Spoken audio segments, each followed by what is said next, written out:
അപ്പൊ ഞങ്ങളുടെ പള്ളിയിൽ പെരുന്നാളായോണ്ട് ഇവിടെ ബേണാച്ചി പറയുന്നത് എന്താണ് ഉണ്ടാക്കേണ്ടതെന്നാണ് രാവിലെ. അപ്പൊ അതിനെ കുറിച്ചൊക്കെ തീരുമാനങ്ങളൊക്കെ അപ്പൂന്റെ അടുത്തും എല്ലായിടത്തും ചോദിക്കുകയാണ്. എന്താ വെക്കാനാ? ഇടിയപ്പവും ബീഫും. നീ എഗ്രിയാണോ? ഇടിയപ്പം ആര് കറക്കും? എനിക്ക് പറ്റത്തില്ല.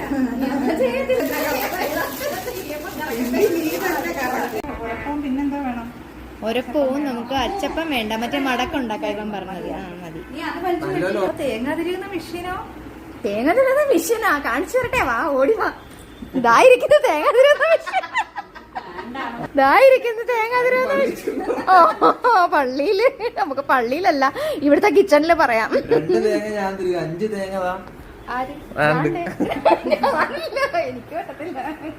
അപ്പോൾ തേങ്ങ തിരുകുന്ന മെഷീനായി ഞങ്ങൾ അപ്പൂനെ പ്രഖ്യാപിച്ചു കഴിഞ്ഞു. കൂട്ടായ തീരുമാനങ്ങൾക്കൊടുവിൽ രാവിലെ ഇടിയപ്പവും ബീഫ് കറിയും, ഉച്ചയ്ക്ക് ചിക്കൻ കറിയും ഫ്രൈഡ് റൈസും, പിന്നെ ഒരപ്പവും മടക്കവും ഒക്കെ ഉണ്ടാക്കാമെന്ന് തീരുമാനമായി. പെരുന്നാളിന് വേണ്ടിയിട്ട് എന്നെയും കുട്ടികളെയും ക്ഷണിച്ചിരിക്കുന്നത് ബേണാച്ചിയാണ്. അപ്പോൾ ബേണാച്ചിയുടെ വീട്ടിലാണ് പെരുന്നാൾ ഈ പ്രാവശ്യത്തെ എന്ന് പറഞ്ഞിട്ട് ഞങ്ങൾ എല്ലാവരും കൂടെ സെറ്റായിട്ടൊന്ന് ഓരോ തീരുമാനങ്ങൾ എടുക്കുമായിരുന്നു.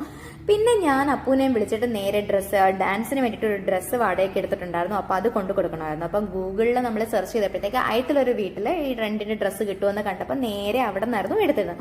അങ്ങനെ അതും കൊണ്ടു കൊടുത്തിട്ട് തിരിച്ചു വരുന്ന വഴിക്കാണ് നാളത്തേക്കുള്ള ബീഫും ചിക്കനും ഒക്കെ വാങ്ങിയത്.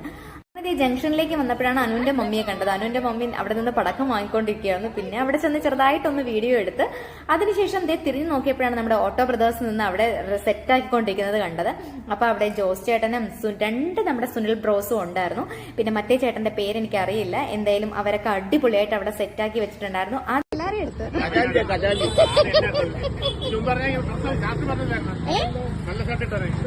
ഇതല്ലേ നല്ലത്.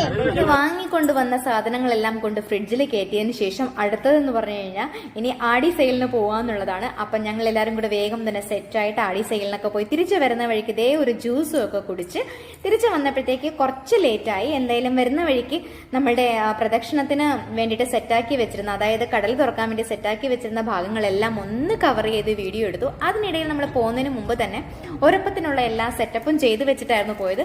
അങ്ങനെ പിറ്റേന്ന് രാവിലെയായി ബേണാച്ചി നമ്മുടെ ഇടിയപ്പം കറക്കുകയാണ്. അതിനുശേഷം ഉച്ചയായപ്പോഴത്തേക്ക് പള്ളിയിലൊക്കെ പോയിട്ട് വന്നതിന് ശേഷം ഫ്രൈഡ് റൈസും ചിക്കൻ കറിയൊക്കെ കഴിച്ച് അങ്ങനെ ഞങ്ങൾ ഇനി അടുത്തൊരു വീട്ടിൽ വരുന്നവരേക്കും ബൈ.